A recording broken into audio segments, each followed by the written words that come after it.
I'm a Berlin-based playwright, and I actually studied creative writing and journalism in Hildesheim, and that was, during my studies, I decided at a certain point to focus on writing for theater. And I think, the reason why I decided to do that is, the reasons are various reasons, like for instance, that I really like the opportunity to have, to develop figures, and the opportunity that they like have a conversation with each other, and that they are able to confront each other. So it's a very direct like confrontation you have on stage, and I think it's I'm interested in a lot of different subjects. For instance, like I a lot write about family issues. I'm interested in the question why it is so difficult to find a common language.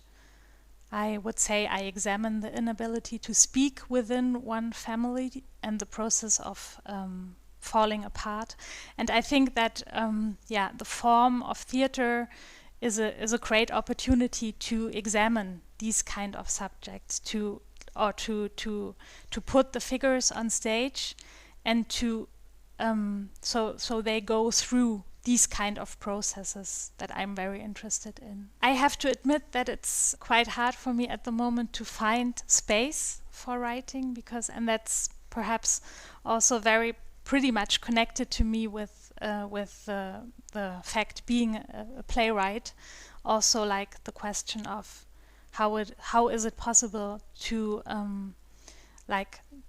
to earn enough money to be able to make it your main job, right? And so this is and I have to admit that it's difficult to find enough space. But if I think about the start of the pandemic, then I started actually to write a book for children. So it was, my last play is about like the premiere of my last play is, I think, 2 years ago in Munich.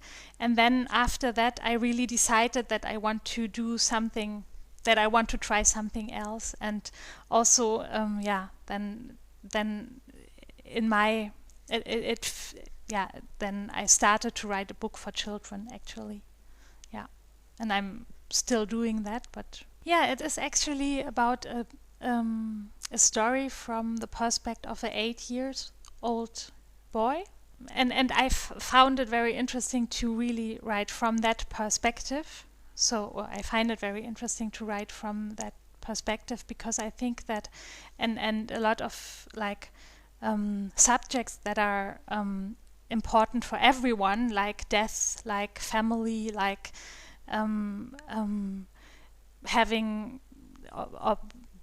having an everyday life that is like with a single mom and so on. I mean, these kind of questions, I find it very interesting to write it really from the perspective of a child, because I think then you can look at these very present subjects that are like present everywhere with a very how can I say that, with a very innocent look, right? Then you can, like, for instance, death, it is so if you are confronted with it with a child, then you look at it with a very, first of all, you don't have any ideas before about that. You're just confronted with it as it is, and it's not like later on you make your own conclusions, and that's that is why it is interesting for me to have really the perspective of a child. In the lockdown, actually, for me, it was being confronted with the with the challenges of my everyday life, because I had to look after my child, the schools and the childcare, all that systems were not there anymore. So I really had to focus on my work and my child, I would say. And so that was that was really the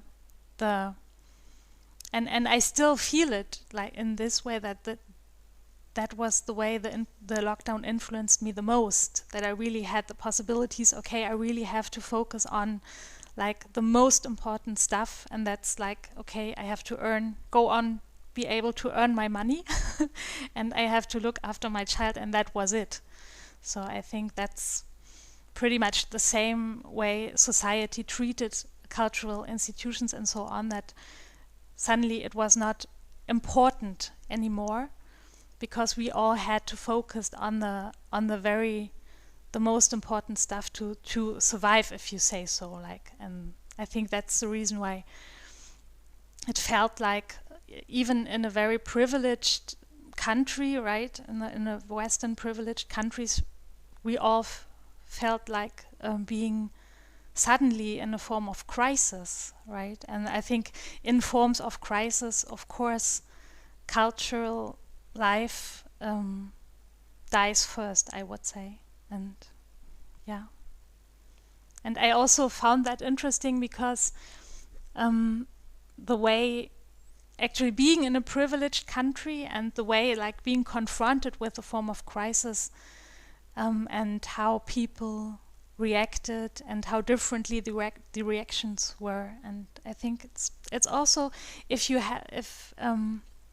after some time, I think there are a lot of interesting subjects to write about, right? And so I think perhaps in a few years there will come very interesting, perhaps theater plays or something, that are dealing with exactly these kind of questions, like being privileged at the same time, because of course it was clear from the very moment on that we are still very privileged, and that the real crisis is going on in different parts of the world, right, where there's no medical system, medical care and so on. But at the same time, we all felt like being, I think, in a crisis. At a certain point, because I thought about the different phases of the lockdown again, and I think at a certain point there was also like a kind of mood where we all had the feeling that something might change, perhaps, because I think it's clear that crisis can be an opportunity as well. And I think there was a certain point where we all had that kind of feeling that, okay, perhaps we will make the right conclusions out of it, right? And perhaps we can look at our societies and how our societies, how our societies are working, and we can change something for the better. So, but I think that's for me personally, it is. I felt that very short time, because it was very clear at a very early point that so that the fight will go on, like that the privileged will like save their asses and the poor workers, they have to go on, like for instance the Amazon situation for the Amazon workers. That was for me a very symptomatic, I would say, example, that at a certain point I was in the mood that perhaps the political steps will be made in order to prevent big corporations from making profit out of the crisis, right? That's simply not right. It's not right to do that. But at a certain point, it's clear that it's so hard to really change that kind of system. And I think the crisis has shown obviously I would say that the capitalistic system is not right. It's simply not right to make profit out of a crisis and to destroy our environment and to just make more and more profit. That's the goal of the capitalistic system, but it's not. I think the pandemic has shown very clearly that this is the wrong system we are in, but now I think we also know that it's so hard to really change that system, right? So yeah, I mean, a lot of people, they really have financial difficulties, right? And I have to admit, glad that I was able to, just because I'm employed, as I said before, and that I'm not financially depending on the cultural field in that very moment. So and I think I personally also, as a theater goer, I realized that I really miss theater a lot, and that I realized that it is an important place for our societies, and that it is, like, I really thought about what kind of theater I miss the most, and I think for sure these productions that were like political and that really questioned that system we're part of, right? Or that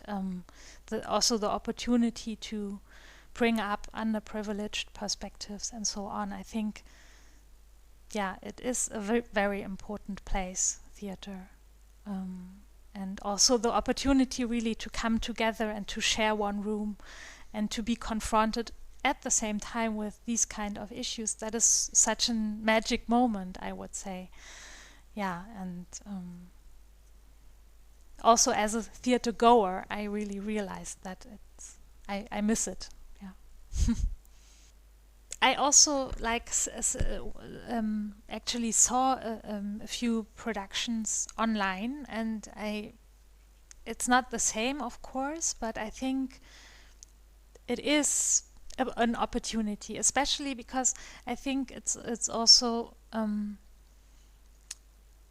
the aspect of availability, that each and everyone can look it, right? Can watch it, no matter where you are at the moment, no matter in which country you are based. And so I think this is like if you see, I mean, there are a lot of various very bad aspects of that kind of aspect of the more that our society is more dominated by these kind of technical opportunities. But at the same time, I think the aspect that you can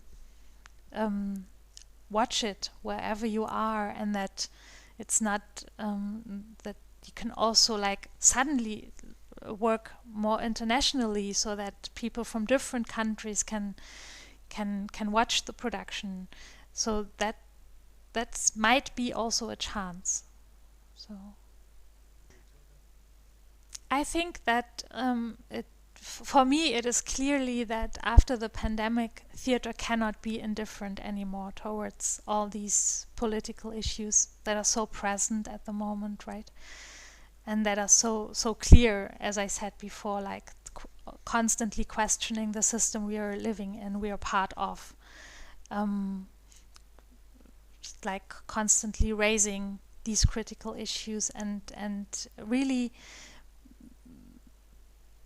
make a statement and not being indifferent. So I think this is something I wish for the future if it comes to theater.